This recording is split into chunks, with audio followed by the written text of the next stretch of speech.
Mas tem um terceiro passo: esperar o momento certo. Não adianta nada estar no lugar certo, mas não esperar o momento da bênção de Deus. Às vezes nós queremos atropelar as coisas, queremos que a bênção de Deus chegue hoje, quando na verdade Deus programou a bênção para amanhã. A bênção de Deus, ela nunca chega adiantada, mas também não chega atrasada. A bênção de Deus chega na hora certa. E às vezes a gente clama a Deus um dia, 2 dias, 3 dias, uma semana, um mês, 2 meses, 1 ano, 2 anos, 5 anos, 10 anos esperando a bênção de Deus.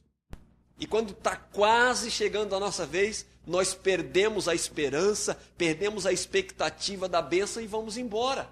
Nós temos que esperar o momento certo, porque a bênção de Deus, ela tem hora marcada. Isso é profético. A bênção de Deus tem hora marcada. A bênção de Deus vai acontecer no tempo que Deus programou para a tua vida. Você precisa e deve continuar orando, porque Deus precisa ouvir o teu clamor. Nos diz a Bíblia que as nossas petições têm que ser conhecidas diante de Deus. Nós temos que dizer a Deus o que nós precisamos. E às vezes não dizemos. Chegamos diante de Deus, você vai orar, está precisando de dinheiro. Quem não precisa de dinheiro? Aí você tem uma conta para pagar, você não sabe de onde você vai arrumar dinheiro, você vai clamar ao Senhor. Senhor, eu preciso pagar aquela conta, me abençoa. Me abençoa, e vai às vezes dar rodeio, rodeia para lá, rodeia para cá, mas não diz a Deus o que é que você precisa. E Deus simplesmente quer ouvir de você aquilo que você precisa e você esperar o momento certo. Eu tenho experimentado isto na minha vida. Quantas vezes eu peço a Deus uma porta aberta, Senhor, eu preciso de uma porta de escape ainda hoje. E às vezes naquele dia não vem, mas dá para aguentar até o dia seguinte. No dia seguinte eu chego diante de Deus, Senhor, agora não dá mais, não tem mais para onde correr. E exatamente a hora que não tem mais saída, é a hora que Deus chega, põe a mão e nós somos abençoados. Isso é fato, irmãos, é promessa, é bênção de Deus para a nossa vida. Aquele coxo estava colocado ali, ele não poderia naquele dia ter saído antes das 3 horas da tarde.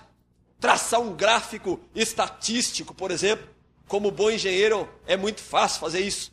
Ó, esmola na porta do templo, a gente só consegue ali até umas 2 horas da tarde, mais ou menos. Passou das 3 horas da tarde, só vem pé rapado para a igreja. Estou pensando conforme o coxo ali. E aí ele traça um gráfico e diz, e calcula assim: se eu ficar na porta do templo, de domingo a domingo, das 8 horas da manhã até as 2 horas da tarde, pronto, eu já consigo o meu faturamento para cobrir as minhas contas do mês. 2 horas da tarde, eu junto a minha mala, pego a minha muleta, ou pego o meu carrinho e vou embora para casa. Porque não adianta nada ficar aqui das 3 horas em diante, porque só chega pobre na igreja e ninguém dá esmola. E ele tivesse ido embora antes, ele teria perdido a bênção de Deus. A bênção de Deus, irmãos, eu vou fazer uma revelação para você agora. A bênção de Deus, muitas vezes, ela está naquele passo a mais que você precisa dar. Algo a mais que você precisa fazer. Orar um pouquinho mais. Clamar a Deus um pouquinho mais. Aguentar um pouco mais. Reclamar e murmurar um pouco menos. Pensei que você ia dizer um pouco mais. Não. Reclamar um pouco menos. Ser fiel a Deus um pouco mais. Ser fiel a Deus um pouquinho mais. Ser perseverante um pouquinho mais. Confiar em Deus um pouco mais. Amém, irmãos? Amém. Mas nós vamos para o último passo agora.